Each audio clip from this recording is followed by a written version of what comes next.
చట్టాన్ని ఉల్లంఘించిన అధికారులు వైసీపీ కార్యకర్తల పేర్లన్నీ ఈ ఎర్ర బుక్లో ఉన్నాయి. టీడీపీ అధికారంలోకి వచ్చాక అందరి పని పడతామంటూ లోకేష్ వార్నింగ్ ఇచ్చారు. మా తాతయ్య దేవుడు, మా నాన్న రాముడు, నేను మాత్రం మూర్ఖుణ్ణి గుర్తు పెట్టుకోండంటూ ఆవేశంతో ఊగిపోయారు. గజం కేవలం 23,000 రూపాయలతో 165 గజాల భూమి కేవలం 38 లక్షలు మాత్రమే. టీడీపీ జాతీయ ప్రధాన కార్యదర్శి నారా లోకేష్ శంఖారావం అనే సరికొత్త కార్యక్రమానికి శ్రీకాకుళం జిల్లా ఇచ్చాపురంలో శ్రీకారం చుట్టారు.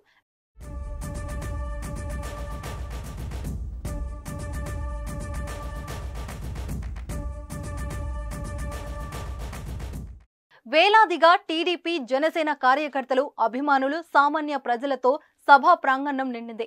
రోజుకు 3 నియోజకవర్గాల చొప్పున అన్ని నియోజకవర్గాల కేంద్రంలో లోకేష్ సభలు నిర్వహించనున్నారు. యువగలం స్ఫూర్తితోనే శంఖారావం కార్యక్రమాన్ని ప్రారంభిస్తున్నానన్న లోకేష్ భావోద్వేగపూరితంగా ప్రసంగించారు.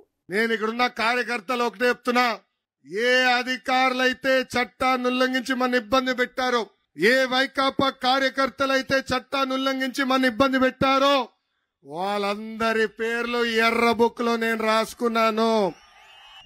వాళ్ళు రేపు వేరేళ్ళ దగ్గరికి వెళ్ళి రికమెండేషన్ ద్వారా వచ్చి పోస్టింగ్ ట్రై చేస్తే ముందల ఈ పుస్తకం తెరిచి వాళ్ళ పేరు ఉందా లేదా నేను చూస్తా.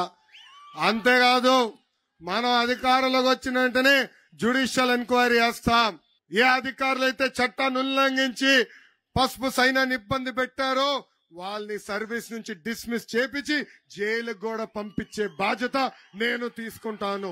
ఎస్, అన్న ఎన్టీఆర్ మన దేవుడు, చంద్రబాబు నాయుడు గారు మన రాముడు, కానీ వైకాపా నాయకులకి ఈ లోకేష్ మూర్ఖుడు.